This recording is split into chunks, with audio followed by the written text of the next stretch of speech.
The overweight population has grown exponentially over the last 20 years. In fact, since 1980, the number of overweight people has more than doubled in the world.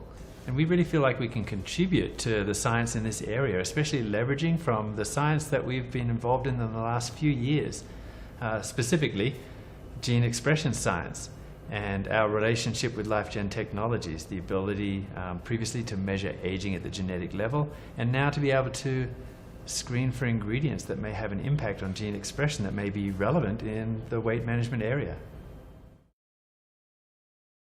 Well, there are so many different, what you might call traditional approaches to weight management. It's really hard to put your finger on any one in particular, but in general, it seems that perhaps they're not working. The evidence is that more and more people are gaining weight and having difficulty. So there are some important learnings there. And again, we've been in this nutrition industry for a couple of decades or more now, and we have gained a lot of experience.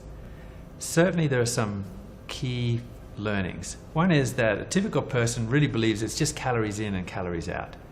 And the average person then will say, okay, I need to drop calories, so eat less.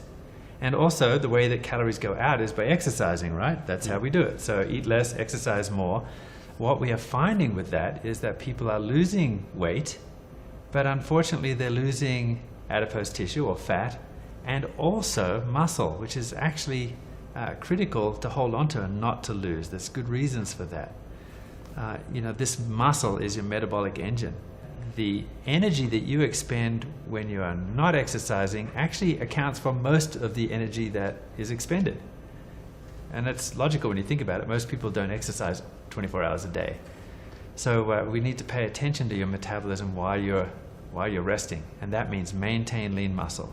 The right approach will actually help you to maintain lean muscle mass.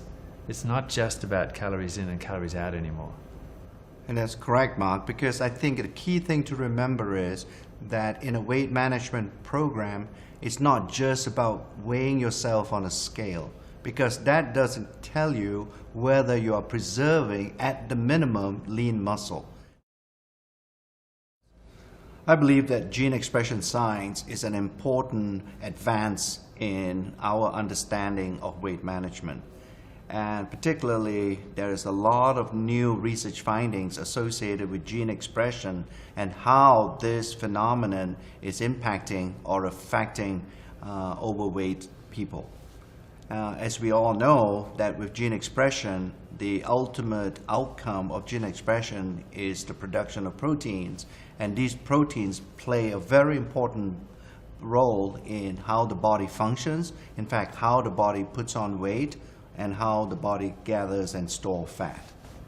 And in fact, I think it's important for people to understand that our approach has always been to target the sources of any nutritional issues. And as we understand the genes, really that's going as far upstream as you can go to understand the sources of an issue. So certainly this is something that we can apply to weight management in a very fruitful way. What we have found, in fact, is that there are certain groups of genes which we have called youth gene clusters that when they express themselves, and that's in the wrong way, they have an influence or an effect on weight management. As you said, Joe, our approach is not just to look at one magic gene, but actually there are many genes that express themselves in the human body. So that's why you use the word clusters, of course. The three main groups that we've found are groups that are involved in metabolism overall, and in maintenance of lean muscle, and also in appetite control. So these are genes that are expressed differently, and also in different parts of the body, but they all have an impact on weight management. Yes, and in fact what that implies really that instead of using gene expression science to focus on just the fat tissue, we are also trying to see whether there are some things that we have to influence in the brain, for example, and also in the gastrointestinal tract. So if we can somehow influence all three aspects of these body tissues, we will have a much more profound impact on how we can control weight. An ideal or optimal weight management system should really consist of 4 key elements. The first key element is related to the fact is to adopt a healthy eating plan. A second key element is to make sure that lean muscle is not lost during a weight management program. Another third element that we should focus on is really on fat tissue. You know, when you lose weight, all that loss of weight should come from fat and no other tissue from your body, so that we can shape better, i.e. that our body composition reaches a healthy level, so you look better in front of a mirror and not just getting on a scale. And finally, the fourth element would be related to the fact that you should adopt a healthy exercise program. But in order to understand those key points better, it's nice to know what's going on in the body and in the cells. And gene expression science actually helps us to get a handle on that. What's going on in the adipose tissue? What's going on in the muscle? Are you eating the right kinds of food? Are you maintaining your lean muscle mass? Is this the right approach? An understanding of gene expression science can help to bolster our understanding about how we manage our weight. What we eat during a weight management program turns out to be incredibly important.